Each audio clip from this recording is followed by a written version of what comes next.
Welcome to Life Picks Relationships, helping you understand and enliven your marriage through the various perspectives and experiences of others who found a way to prioritize what's really important in life. From new love to those that have weathered the storms, let's get ready to take your relationships to the next level with your host, ST. Hey, Life Fixers! Hope you're having an awesome day. Are you ready to better understand yourself, your partner, and your marriage? Oh, yeah, you will.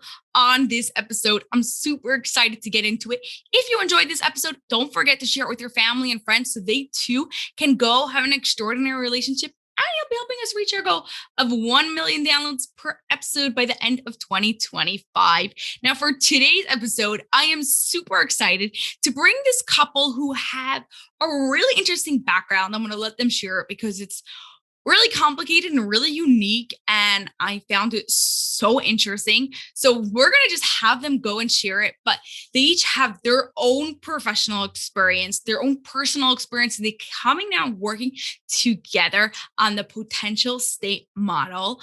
I'm so excited to start speaking with them. You can go and find out more about them at potentialstate.com. I'm going to put all their links in their show notes. They also have an amazing YouTube, Potential State. You'll want to go and find that on their website. You'll go and have that too. Thank you so much, Galit and Assael, for being here. I'm so excited to be speaking with you. I can't even contain my excitement anymore. You want to start by telling us how you guys met? Yes. So I finished a master's in London in gender studies, and I came back to Israel to live my life because my mom's here and it's where I grew up. And I started working at the conservative Assael and Galit headquarters, the conservative movement. And Assael, I was the office manager, and Assael was managing the gap year program. And so he came into the office now and again, he was not a regular employee. And he walked in and I was smitten. But it was clear to me that he was very confident, full of himself. And then, he got my attention, and then a mutual colleague kind of asked me if I would be interested in dating him, and I got really excited, but then quickly realized that she was just trying to, pull the strings behind the scenes, but it wasn't necessarily something that he had initiated. And then he came in again to the office, and he was even more full of himself. And then I was like, no, I'm not interested in this. And then 8 months later, he called. When he was deeply depressed and down, lonely. So it took time, from when you actually met each other until you started really dating and at getting somewhere. That's my version. You have that. At that time, I was performing and I was acting and I was a narcissist and I was I don't date office managers. Yeah. I date the CEO, and that's why I kept blowing it off until a couple months later, I decided I'm going to try something I don't usually do, and I decided I'm going to call Galit. Get the stick out of my ass, and I gave her a call, and that's it. The same day we went on a date, and that was 11 years ago. It was the best. How old were you guys at this time? I was 26. And I was 31 at the time. I was almost 27, and you were what did you just turn? 31 maybe. Something like that. 6 months later we moved in. 6 months later. No, 4 months later we moved in. 4 months later we moved in. 4 months after that we got engaged. 6 months later we got married. And now 11 years later. That was 11 Oh years wow! later. And how many kids? 2. Oh wow! 2 and a dog. 2. Oh. So how is your relation? Then you weren't working together, were you? No. So what was it like now that you're working together, before we get into what exactly you do, how has it affected your marriage versus any other couple who just works separately? The truth is we've only over this past year and a half, we've transitioned to working together. And I think it has a lot to do with the kind of shift in our relationship, right? We went through we talk about entering different stages of the relationship, and we all marry more than once. The question is whether are we going to remarry our partners, or are we going to, marry new people. Tell us a little about it. It sounds really interesting. We all marry each other more than once. We get married more than once. What do you mean by that? Yes, this is Asseal's favorite line. So I'll let him tell you a little bit more about that. But I think this is something that kind of has evolved in our second marriage, us working together and seeing what that looks like. So do you want to share, Asseal Perez? So Asseal Perez, the couple and sex therapist, she talks about every couple will be married more than once. The question is, will we be the same person? Because we always change and evolve. A lot of us grew up with parents that had one marriage for 40 years, 50 years. And today we measure marriages not by the amount of years they're together, but how many marriages have they had. And what I do and we do, both separately and together, we help people remarry, grow up, change, and dare to kind of re-enter the marriage to kind of let it evolve. Because from the first second date, every couple has a dance, has a dynamic, okay? Which they basically, it's an unconscious implicit dance and agreement that they kind of run with. And that's it's a contract that sets the foundation for their relationship.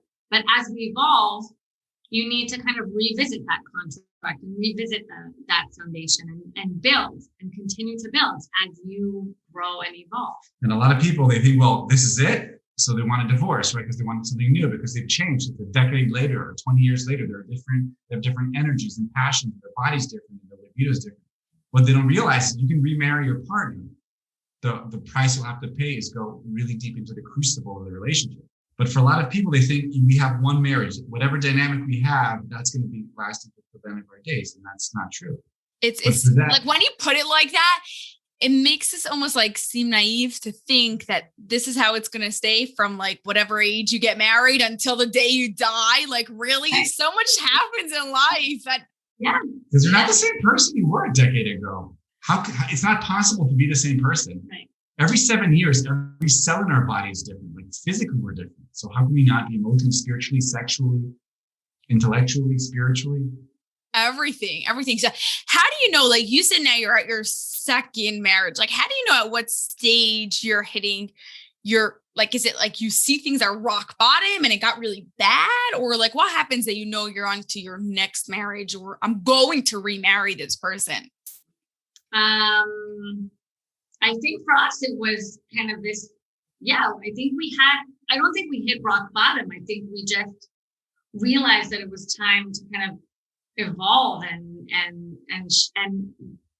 open up parts in our marriage, kind of discuss them, like really kind of enter them and dissect them and revisit them and renegotiate. There was a lot of like renegotiating and a lot of figuring out, what did we initially agree on, but that doesn't jive so well anymore. Where are we personally, professionally, and how does that come together?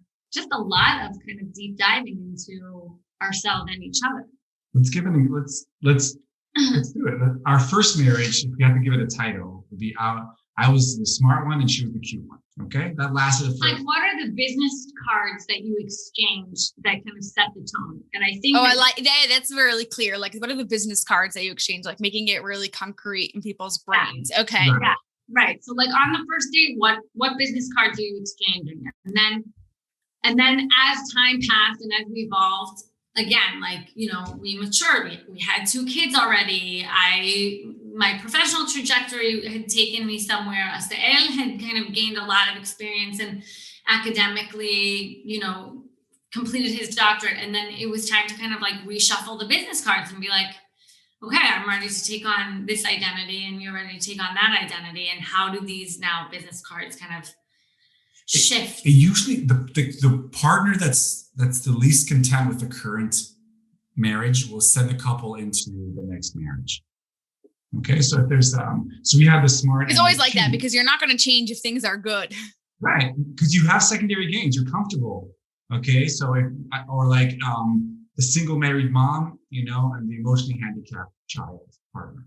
Okay, so they have a dance, right? So each one of them has secondary gains. Whichever partner wants to kind of reopen, renegotiate the contract, will send the couple into a crisis, basically. Now, what we try to help couples with is to realize it doesn't mean it's the end of the marriage. It means it's the end of the first marriage. The question is, are you willing to take the risk in order to get remarried? Because not every couple has another marriage. Yeah. Divorce rate these days. But the divorce rate is also because couples are like, well, I don't want this marriage, so let's divorce. But they don't realize we can remarry. I think that there's a challenge in that we don't have models for what this looks like, what a kind of revisiting or renegotiating looks like. And I also think that, there's this concept of rupture and repair, and we don't know how to get out of the rupture back into the repair. We don't know how to go from kind of this renegotiation to back to harmony. And I think that's something that kind of that's what we work on, and that's what we work with couples, is kind of like giving them the tools and really enriching their toolbox to realize that, because at the end of the day, you're gonna take your baggage with you. Yeah. So you might as well give it a shot and think, like, if there's still love and good intention and goodwill, you might as well give it a shot and take advantage of the breadth of experience and shared time, rather than start anew. Because a lot of times I think people think, oh, well, I'll just start fresh, in a new relationship. I'll pick up and move somewhere else, as if all their problems. Exactly. But they don't realize that they've got this huge backpack of all their baggage that they're just taking with them to the next. Yeah, that's true. I don't know what to say about that. So what would you recommend to someone who's like, okay, things are not going so well now. Like, I don't want a divorce. I don't want to think, like, even if it's not on their radar, they're like, no, I'm going to stick this through. But like, things are just not going so well. How could they get out of that and remarry their partner, or go back into that harmonious state? So what I wanted to say is, Assael wrote that sentence, but she never said how to do it. Right. Right. And what we've been developing a body of knowledge, and we're working on the book of how to actually do that. So we'll share with you a little bit of the model that we work with. We've developed a model that it's kind of our model for enriching relationships, but it's really got also a recipe of how to remarry, or how to go deeper inside the existing relationship. Mm-hmm. Okay, let's hear. Are you ready? Let's do it. We are. Let's do it. Okay, so the first kind of pillar is play, and that's just that being playful and coming with this mindset of play is kind of the foundation that kind of runs through the entire model, because it really kind of softens your approach, and it gives you flexibility of mind, and it's softer on the edges, and it also is it indicates that there isn't a threat. Right? When we're playful, we're basically telling our partner, no matter what kind of we're saying, if we code it with play, we're saying, like, look, I don't want to hurt you. I have a message to give you, and I mean it lovingly, right? Like, that's so that's kind of the first part that we work with couples, is how to introduce more play in the relationship to begin with. Because we call plays the lubricants of life, right? It smooths everything. You can fight easier when you're playful. You can have more fun. It's about a softening of perception of myself and of the other, not taking me too seriously, not taking you too seriously. And that just gives us a playground to experiment and to play and to grow. Yeah, okay? It is literally a playground. I like that analogy. Like, we always use play, but I've never heard of it in that way, like a playground. It's like a child. You're just going in let's try this instead and see what happens. If not, we'll figure something else out. That's what we have a webinar called Playground, and actually that's what we say. We say that the relational space between a couple can be the adult playground. That is where we can test things out. That's where we can try on new identities. That's where we can try out new kind of behaviors. It's supposed to be, or the way we see it is that it really is a playground for adults, for you to try out new things and new concepts, and have someone there who's keeping you accountable and watching your back and cares for you and wants to see you thrive and grow, right? Just like with kids, they learn a lot on the playground, and it's not always fun. It's not always easy. They learn also how to negotiate. They learn also how to argue with their friends, and how to, and then how to make up. So a marriage has the potential of being the adult playground. I love that. So play is like the foundation for the whole model. Then the first kind of pillar after that is owning your shit. SH exclamation mark T. Right? All right. Okay. And there it is. And why do we use that? Because we all, in this instance, when we talk about shadow. Each one of us has a shadow, part of us that we can't see. Jung called it like the parts that we repress, project on others, right? And that shadow is not good or bad. It has just a lot of different traits. And inside is our superpower. So the first thing we say when we work with couples is before inside our shadow is our superpower. Inside our shadows are superpower. Why are you saying that? Because usually in the shadow, we press and we kind of push down all these different parts that society or family redeem as bad. Our sexuality, our aggression, our vulnerability, our jealousy, whatever it is, right? But when we shut out all those parts, we're losing part of the vitality. We start living a more narrow life. We don't have a full spectrum living. And basically, when we talk to couples, is before I blame you, when I point at you or my partner, 3 fingers are pointing back. Mm-hmm. Yeah. Right? First, what's your part? What's your responsibility in the dance? And you're always, as systemic therapists, we always see things as a system. It's not a linear, you're awesome, I'm great, or you're shitty, I'm amazing. It's a dance, right? So the first thing to do is own my own stuff. Yes, I'm aggressive. Yes, I belittle you. Yes, I somehow am contemptful toward you. Because there's another concept by David Schnarch who talks about normal marital sadism. We always hurt the one we love. Because the opposite of love is no, it's apathy. Love and hate are connected. Because when I love you so much, sometimes you trigger me so much, sometimes I'm so upset, right? It goes together. That's why a lot of our work with couples is first ownership. No, you have aggression, you have frustration, you have jealousy. No one's a saint. We all have a shadow. So first of all, own it. First of all, to yourself, then to your partner. That sounds so easy. Just like own your shit. Yeah. Like, how are we going to do that? Meaning, right, going back to like a referral of like saying to do that. You guys give us how to do that. So tell us now. It's realizing that there are gains and losses by not owning your shit. And that if you want to create a relationship that has the foundation of trust, right? Because own your shit is also the antidote for gaslighting, right? Gaslighting is this concept of like, oh, I'm gonna, it's a little crazy making gaslighting, right? Like if I feel like maybe Assael is being passive aggressive to me and I'm asking him, did you do that to kind of stick it to me? And he's like, no. I can still feel that something might be off. But if he owns his shit, then he can say, yeah, this I did. But then when he genuinely doesn't do it to stick it to me, and he says it, I know that I can trust him because he admitted to it that time. So I think that's part of the way we introduce it and explain it, and we make couples realize that it's in their enlightened self-interest to own their shit.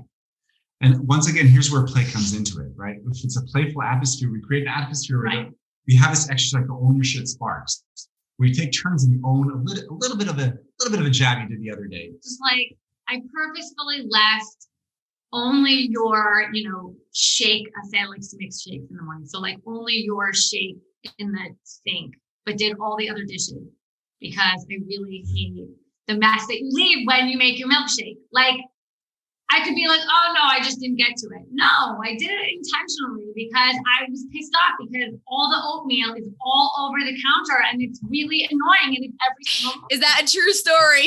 It's an example off the top of my head. But see here, so we help couples. So when she says that, instead of going, aha, I knew it, I say, thank you so much. Why? Thank you for admitting that. Oh my God, what a relief. There's this real huge sense of relief. You can see it. It's actually beautiful to see because a lot of times it's these small little things that couples have been holding on to. And when they finally release it and they say, yeah, I do that, their partner doesn't say, aha, I knew it. They have this huge sigh of relief. It's like this big weight. Validation. It's a validation of what they were mind reading all this time. And they're like, you want to create a relationship where your faults are welcome. This is exactly going against the grain. You want to create a relationship where the more Galit shows me her faults, the more I celebrate her, the more I love her. Why? Because that love is positive liberty. It's the freedom to bring all the different parts of yourself. And if I can't do it in my marriage, where am I going to do it? Right. So ownership. It's hard to. It's not like a tip and you start. Right. But it's a shift. It's a mental shift to switch first to the 3 fingers and then to go to Galit.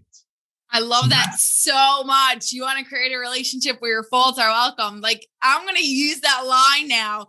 It's the basis to everything, to the trust, to creating that safe space, to the intimacy, to all of it. So what I'll do here is we'll plug in. We have a YouTube channel with over 100 videos explaining each one of these contents. So we will send the notes of this podcast. We have an episode on owning your shit, on blocking your exits, for instance. Another thing we talk about is blocking your exits. By owning my shit, I'm basically I'm letting Galit block my exits. I'm showing her my greatest hits, my greatest defense mechanisms. And why would I want to give this to her? So she can block me and then tell me to grow. So when I say, what's a classic line I say? It's gonna look where I came from. Look where I came from. Look where I came from. Look at my family of origin. Like, what can you do? Okay. So by giving her that and by owning my shit and saying, when I say that to you, I'm basically avoiding the conversation. Right. So next time I whip out this greatest hit, I can say, are you just avoiding this? Are you just, finding an easy way out? And that way you make your partner the best therapist you've never had.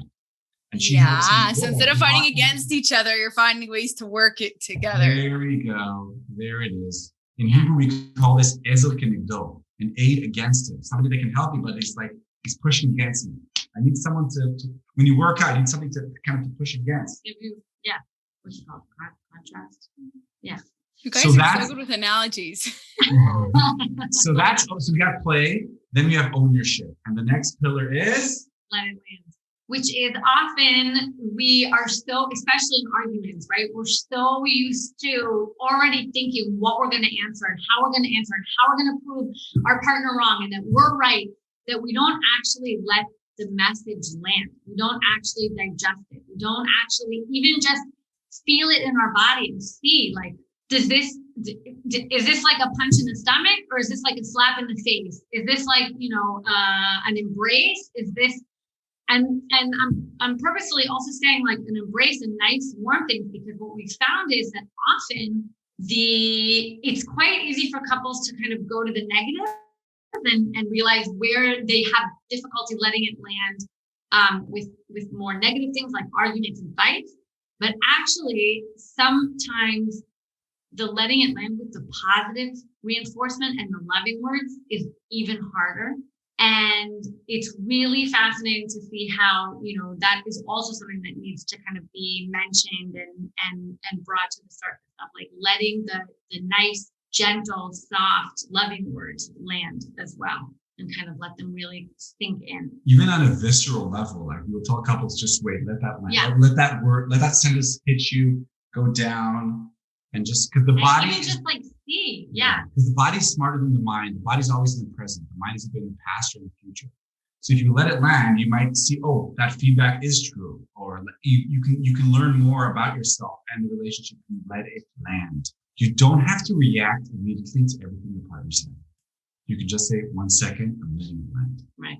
So that's pillar number 2. Yeah, when you have that language and you're both saying, okay, it's not just one of you are learning it, letting it land, but you both say letting it land. And you say, okay, 1 minute, I'm just letting it land. And your partner knows, like, is on the same page with you and knows why you're doing it. And says like, okay, I'm going to give you your minute or two, and then we could go back to this. And when you're both using it, then it really, I think, is way more beneficial. Well, knowledge is power. And one of the goals of therapy is for therapy to end. And what we really believe is empowering couples by giving them the language, because no one taught us these things. Like we had to learn this, and this is like, that's my question. Like I'm keep on thinking, like you guys seem so knowledgeable. You do research, like know things from so many different ways. Like you're pulling different things that I've heard from like all these different people and like bringing it so nicely together. I'm like, how did you come up with your whole method? A lot of blood, sweat, and tears. I did a doctorate on improvisation and therapy, and he's very top down and I'm very bottom up. So he would come home with all these theories that he would apply onto our marriage, and I would kind of be like, oh, I know what this, I know what this is about from this experience or that experience, or here it's playing. I was much more kind of somatic and experiential, and instead brought the theory, and it just kind of comes together. My background's from experiential education, then transitioned to therapy with theater on the side, improvisation and playback theater. So therapy, art, education, and Galit brings in gender and sociology. Yeah, and my background is life. So we kind of bring all this together. So cool. I love this whole mix. Yeah, and everything we tell couples to do, we've tried on ourselves. We do. We practice. You could see you're living beings of it. I love it. And we'll just finish the third pillar. That's the last pillar is say the thing. Say what? Say the thing. Okay, that's an improv concept, which basically means you're saying the here and now. You're saying what's happening now. In therapy, we call this immediacy skills. So say the thing can also be something negative, like you're so annoying right now, or I'm not listening to you anymore, or I'm actually distracted, or I'm actually really triggered right now. Can you please step away? But it can also be something good, like, wow, this is the best dinner I've ever eaten, or I love you so much, or I'm so happy we're doing this podcast right now, even though I'm really exhausted, but I'm really happy I have an opportunity to kind of share our passion, and I'm really enjoying your energy, Esty, and this is really fun. So that's also say the thing. But you can only say the thing after you own your shit and after you let your partner's thing land. Because a lot of people say, well, I just want to say my truth. But if you're not owning your shit and you're not letting it land, you're just basically shooting, you're just spewing. That's not going to help. Anyways, yeah, when you bring in the play part, then you're saying the thing playful way, wraps it all up in a perfect bow. That's right. That's the That's what you need to like. Exactly. We always want to create a kind of a playful energy before we even start. Just so everything is just smoother that way. Yeah. Because otherwise, I feel like say the thing without the play, without the pillars beforehand, can just be kind of a almost mean calling out rather than kind of an opportunity for growth, both individually and it's like that scene in Jim Carrey's Liar Liar where he stops lying and he starts saying, you're this, you're that. That's not saying that's just nasty. That's nasty. Yeah. Play is going to help you go into a more positive, loving space instead of a more critical and judgmental. Oh yeah. Because when you're critical, you're not playful. When you're angry, you're not playful. Playful requires you to kind of be connected to your to both hemispheres of your brain and all three of your brains, including your prefrontal cortex. It requires the best of you. The best of you is what plays. So play is all three parts. Play requires all three parts of the right. So we have the reptile brain and the So I need the prefrontal cortex to be able to laugh at myself, to have perspective, and also you can't when you're in survival mode, and not be triggered. Right. When you're creative. When you're in survival mode, you can't be playful. Playful is the privilege of the living, not of the surviving. Yeah, I like that. Always like wrapping your words up so perfectly. So you've been doing this, you said like only recently, like together? So what happened when again, in our first marriage, right? I was working as a couple and family therapist, and Galit was actually working. I was working with social entrepreneurs. So at that point, like this is what my real question is. You've been doing these, like using those pillars then, or only came afterwards? Like when you were working together, or when you were a therapist, you were using these things, or only came afterwards? Because this is like a build up. I need to get this answer to get you to my next question that I really have. Okay, let's rewind. All therapists are hypocrites. Okay, let that land. I'm not a therapist, so I'm not taking anything here personally. Because we're telling our clients to do things we don't do ourselves. Like all parents are hypocrites, or we tell our kids to do things we don't necessarily do. So it was really clear for both of us, and I think for both of us from the very start, if I'm going to be a therapist, I want to minimize my hypocrisy. So I say, I'm going to try everything I read on my marriage. Okay. Because I don't want to preach something I don't do myself. And then what happened is when she was still working her 9 to 5 and I was self-employed, we were both really focusing on our marriage and growing and curious about it and experimenting with it. And what happened is I felt like we were slowly mastering the art of our first marriage. And the model simultaneously. Yeah. Right. So I think throughout our first marriage, it was kind of figuring out and building this model as we were working on our relationship. And then what? I didn't think at the time, at the beginning, that we'd be working together. No, we didn't. I just thought that was never the intention. I just want to have a good marriage. I just want to have the best marriage I can have. And I think that the last year and a half, when we already kind of had, we moved up to our second marriage, we had this model, we recognized that it worked. We were using it between and amongst ourselves kind of more. We were using the language more.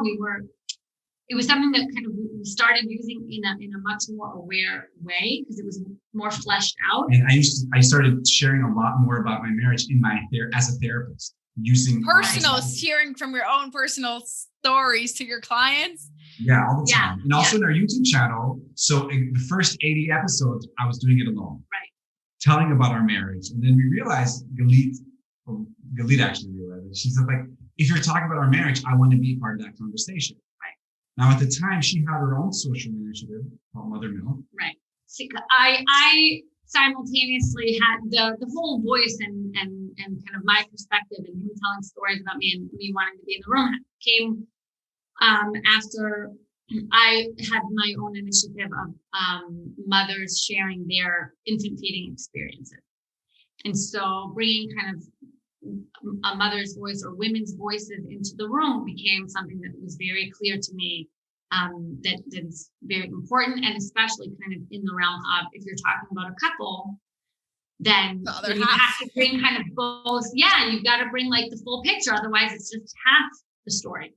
So I think then we kind of started dabbling together and figuring out what that looks like. So the first step is she joined the podcast and the YouTubes and the videos. Yeah, it was like a very gradual process. And I think then, the next evolution just kind of naturally and organically became us doing this together. And you'll notice that's also parallel to us entering our second marriage, because I had to let go of being the smart one to let her in. Like, we had to work on our first marriage to enable us to find a partnership, which we're still figuring it out. And I think being a married couple who also works together puts a lot more pressure. Oh yeah. On the marriage. But I think for us, we were like, also, we're trying this out. And I think for us, it's also good. It's a good chance for us to check out our model in the real world. So can this also work for couples who want to work together? Is this model sustainable? And I think okay. So now we have this like really clear.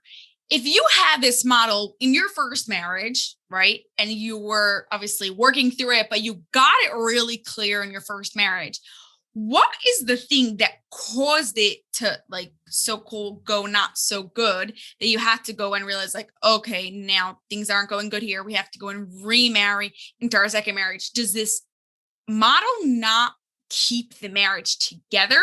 Or like, I feel like there's something that's missing here that's going to so people have to constantly remarry. Not that there's wrong with remarrying if you're constantly remarrying each other, but the perspective is obviously different than how I'm seeing it right now. I have something to say. I'm not sure if it's going to answer your question. Okay, so say it. And if I'm really curious to hear what it is. If not, then I'll ask the question in a more clear, more precise way. I'd say like this. I'd say people remarry, usually it's not necessarily like a conflict or a drama. Usually just one of the partners wants more. It's this itch, or it's a boredom, or it's taking your partner for granted, or it's starting to look outside for bigger adventures. It's a change. It's a change and a shift. So I don't know if our model will prevent more marriage, because we want people to be married more than once. It's inevitable. It's a good thing. Right. When I work with couples, like I say to them, I hope I'm witnessing the slow death of your first marriage. I hope that's what we're seeing right now, because I envision for you guys another marriage, and there's nothing more fun than remarrying your own partner. You get to meet another person. Oh yeah. It really is like that. And I'm a happy customer of marriage. I love marriage. I love being married. And I think for that, but it requires a certain courage to open your eyes and see what is and what isn't. Right. Okay. So if that's first what say? No, I'm saying also of yourself, right? That I think the courage also begins first and foremost looking within and being and either admitting that I'm not showing up the way I want to show up, or I'm not being my full self, or I've changed, right? I'm not who I was. So let's renegotiate what this looks like.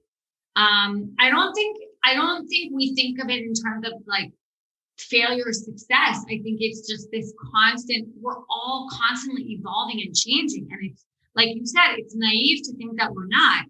And so, in line with the model of say the thing, like say it. You're changing, you're growing.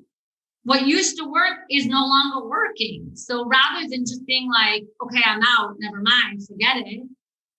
How can you help this system grow with you? And our model it's kind of keep you always kind of in tune with where you are right now. And curious and excited. Yeah, and playful and visceral. For so many couples are just kind of falling asleep. And I think a lot of us grew up with parents that the marriage was the backdrop to their life. Yeah, to everything But else. marriage, David Schnarr said, is a people growing mechanism. If you lean into the marriage, into the crucible, you will grow. I've grown more in the decade with Galit than over 15 years of therapy that I, as a client, because it's only your partner that can call you on your shit, that can block your exits, that can celebrate your faults, and that can help you grow and evolve. But for that, you need to be able to let go of perceptions of yourself first of all. Okay, there's a really good answer in case you wanted to know if you answered the question, but now I'm going to like put it on the flip. Like I could already start seeing what your answer is going to be, but I think there's going to be people that are going to be asking this question. If it's so good to remarry each other and you want it, that means change, that means good, and that means something's better is going to come, then why don't you do it more often, like every 3 years? At what point do you know, like, okay, like now's really a real marriage, and now like, no, we didn't make the most of this marriage, and there's still more to this marriage? I don't know if it's, I don't know if you can necessarily kind of like pinpoint it in time. I think, for every, I think it really has to do with where you are and where you're changing and growing. And that could be 3 months, it could be 5 years, it could be 10 years, right? I think it's really like internal subjective time rather than like calendar and right. People don't work like that. Yeah. It's not the ceremony, more as like, am I bringing my full self? Am I enjoying myself? Am I curious about my partner?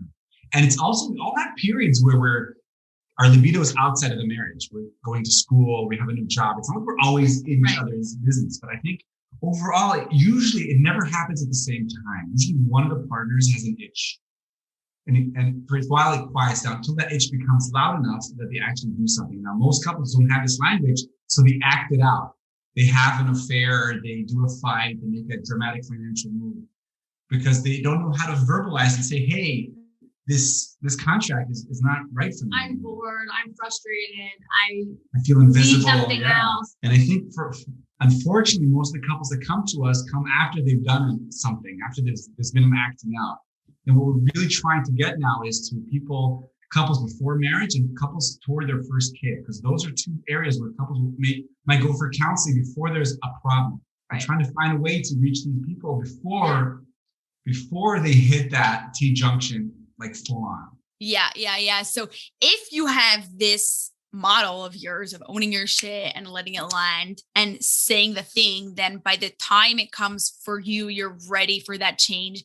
You want that remarriage. You have the language to actually go and do it so you don't get stuck in the problem. And you can really go into it without having that major fight. Which brings me to my next question. While you guys are talking so lovingly and so like such a role model of a couple, then I'm sure people are looking at you and saying like, okay, these people never fight. Do you guys fight ever? We fight all the time. You should watch our videos. We fight on our videos. I don't think it has to do with fighting or not fighting. I think it has to do with kind of the rupture and repair and being able to access play to get to what is this fight really about? What are we actually trying to communicate with each other? What are we actually trying to say? I think a lot of times we fight when we're feeling vulnerable, when we're feeling insecure, and when we're too afraid to admit those things. So we get, we're defensive, we're very aggressive to kind of match. You're coming out of your model. Yeah, absolutely. And so I think that kind of recognizing that helps couples come back to the model of like saying the thing and owning our shit and having, communication that enables them to kind of, even if they have a fight, to come back to each other. I think the more you differentiate, the more you grow, the more differences are even more explicit, right? The more the couples grow, it's not that we become more similar, we see more and more the differences between us. So God is in the research, they say that couples that are happy don't fight less. They fight just as much as the others, but they have repair tests. They can fix, they can heal that, they can repair the rupture and come back into play, come back into partnership, come back into the crucible. So I think because we have a big foundation of play, we fight all the time, but we can transition from saying, I hate your guts to, I'm so sorry. Like just the other day, we had that, what was it? Was it today or yesterday? Yesterday. And then I came up and I said, you're so sexy. And within a second, she was like, oh, I was like, oh, stop it. So, and for me, I grew up as a turtle. I don't like conflict in my family. We never fought. So for me to say something very blunt, it's like, ah. And I think I've learned, and for me, it was growing, like knowing that anger is okay and fighting is okay. Right. And it's not the end of the world. It doesn't mean it's over, right? You can have a fight without it being over. You can be angry and even say, I hate you, and and then make up. Right? Even if you're a turtle or if you're a thunderstorm, like Galit, who goes like, rah. So each turtles and thunderstorms need to learn how to live together. I can't imagine an Israeli turtle. Yeah, it's true.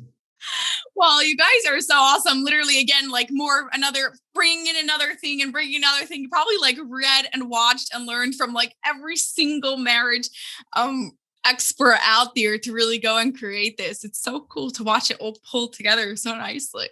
So before we get to our final question, where could people find more about you? So you said your YouTube channel, and where else could people go and connect with you? So we have our website, which is called Potential. The name of our institute is Potential State, and that is the space between reality and fantasy.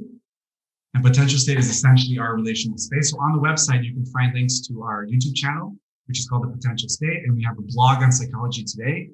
And I have a blog on Psychology Today, and we have a podcast, and there you can reach us. And we do obviously webinars, we do online counseling. And Galit can also talk about her initiative, which is also important. Which is also on the Potential State of moms sharing. That's a different podcast episode for SD. Awesome. Yeah. Amazing. Okay. All those links will be in the show notes so everyone could go and connect with you. But for our final question now, how do you describe an extraordinary relationship without using the words love, intimacy, and for you, I'm going to put in play? Oh, so good. I got one. Yeah. Really good. Okay. Without the word love, intimacy, or play. Here we go. A great relationship is where you have the positive liberty to bring all your different self states within the limitations. Okay. It's the positive liberty to bring your different self states within the creative limitation of an intimate long-term relationship. Oh, wow. Let me break that down. You are good with words. Let me break that down. I have to, because this is perfect. Okay. The positive liberty, okay, so there's negative liberty. I have no boundaries. I can do whatever I want, right? Robinson Crusoe. Positive liberty is adhering to my own values. So it's a liberty, a freedom to bring all the different parts of myself, all the different self states. I can bring my angry side, my sexual side, my childish side, my aggressive side within the creative limitations of marriage, because marriage blocks certain exits. And there's this idea that the more I'm limited, the more I can be creative. It's not the ultimate freedom. I want those blocks on my life. That's why when you take away your three basic words, then you have to go and come out with something more creative. Exactly. So that is an amazing relationship. Or said shortly, to feel free. I like that so much. Said so beautifully. Wow. Okay, Galit, what would you say? Ooh. I thought I could get behind him. No, you go for it, girl. I'm not as slick as him at 9 o'clock at night, but don't give excuses. Okay, fine. I would say connecting people. One of the things that we aim to do is connect people to themselves first and foremost, and then to others.